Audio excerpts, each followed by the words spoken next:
This week on Parenting Paused, we are going to talk about seeing an emotion all the way through. Now, you may be saying, what does that mean, right? To see an emotion all the way through without turning away from it, without avoiding it, without acting it out. All of these are strategies that we learn to not see our emotions all the way through. Of course, when we were young, again, those emotions were really, really, really big. And often when we would have a big emotion, we would act out a behavior. Now, remember, we were just trying to express our internal experience. And yet, when you're little, you don't know about being appropriate. You don't know that there's all these big adults out there that are going to get pissed off if you act certain ways, right? You're little, your body gets filled with energy, and you got these fists there and these hands, and you go over and you hit somebody. Now, those lovely adults, all they can see is that hitting. And then they get so disturbed inside, they start getting big feelings happening all inside, and they aren't able to see those feelings all the way through.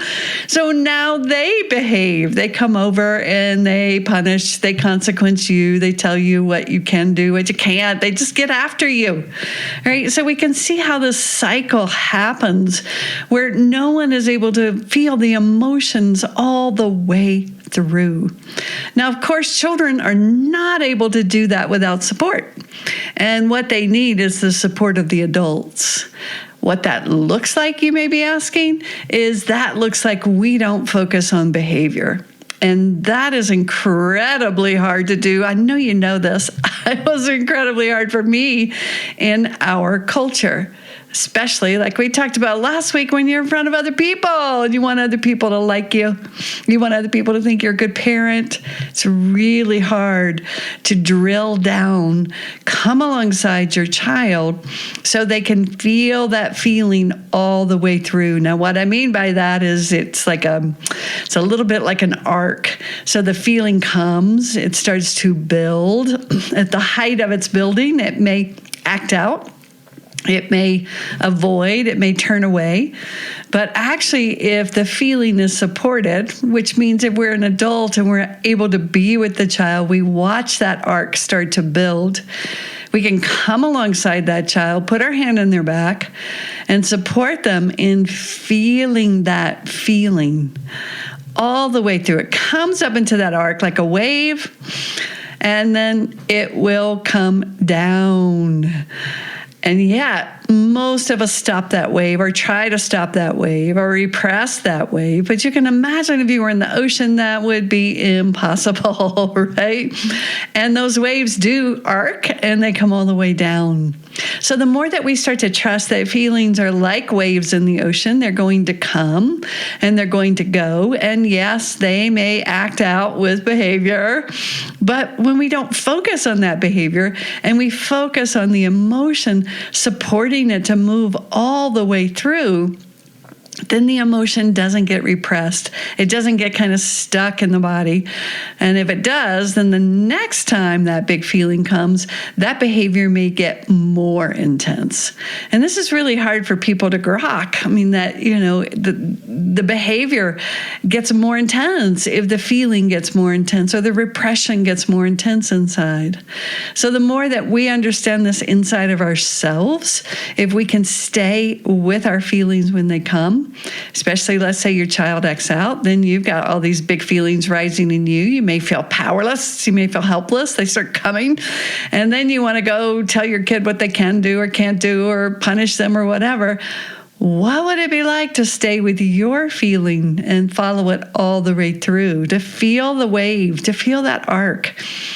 It's not dangerous, but it may feel that way as an adult. So you're going to have to check it out. Is it dangerous to stay with that feeling? Take a deep breath.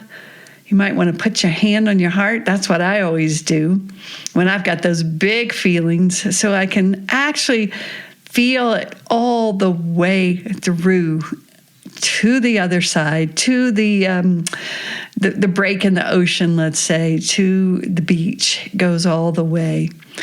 then I'm able to come alongside my child and I have a deeper understanding of what it's like to feel those big waves rising up in your body, trying to avoid them, acting them out, doing all kinds of things, repressing them. We were just taught because of feelings drive behavior.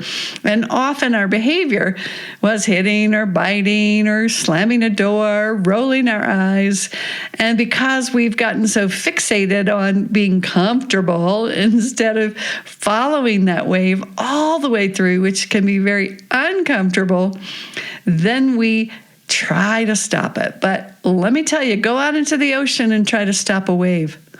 If you're able to do it, get back to me and let me know how it goes. Have a wonderful week, and I'll see you next week in Parenting Paused. Thank you for listening to this episode of Parenting Paused. If you enjoyed the episode, do me a favor and share it with your mama friends. You can also leave a review wherever you listen, which will support getting the Pure Joy message out. Come on over to the Pure Joy Parenting Practice Facebook page or join me on Instagram to hear more. And don't forget to download your free copy of the Safe Seat course on the Pure Joy website. And while there, check out the offerings page to go deeper in the Pure Joy work.